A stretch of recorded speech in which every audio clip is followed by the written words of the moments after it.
The Return of Sherlock Holmes by Sir Arthur Conan Doyle. The Adventure of the Empty House, Part 1. It was in the spring of the year 1874 that all London was interested, and the fashionable world dismayed by the murder of the Honourable Ronald Adair under most unusual and inexplicable circumstances.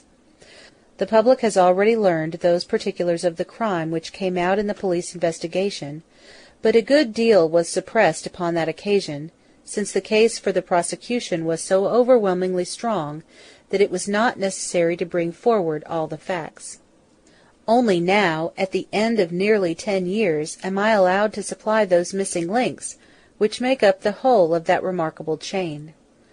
The crime was of interest in itself, but that interest was as nothing to me compared to the inconceivable sequel which afforded me the greatest shock and surprise of any event in my adventurous life. Even now, after this long interval, I find myself thrilling as I think of it, and feeling once more that sudden flood of joy, amazement, and incredulity which utterly submerged my mind.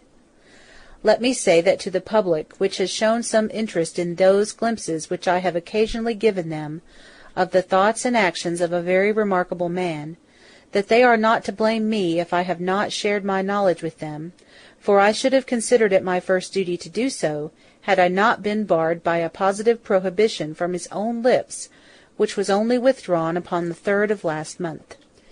It can be imagined that my close intimacy with Sherlock Holmes had interested me deeply in crime, and that after his disappearance I never failed to read with care the various problems which came before the public.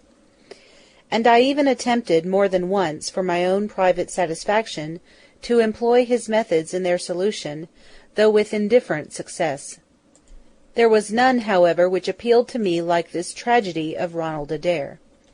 As I read the evidence at the inquest, which led up to a verdict of wilful murder against some person or persons unknown, I realized more clearly than I had ever done the loss which the community had sustained by the death of Sherlock Holmes. There were points about this strange business which would, I was sure, have especially appealed to him, and the efforts of the police would have been supplemented, or more probably anticipated, by the trained observation and the alert mind of the first criminal agent in Europe. All day, as I drove upon my round, I turned over the case in my mind, and found no explanation which appeared to me to be adequate. At the risk of telling a twice-told tale, I will recapitulate the facts as they were known to the public at the conclusion of the inquest. The Honourable Ronald Adair was the second son of the... Sample complete. Ready to continue?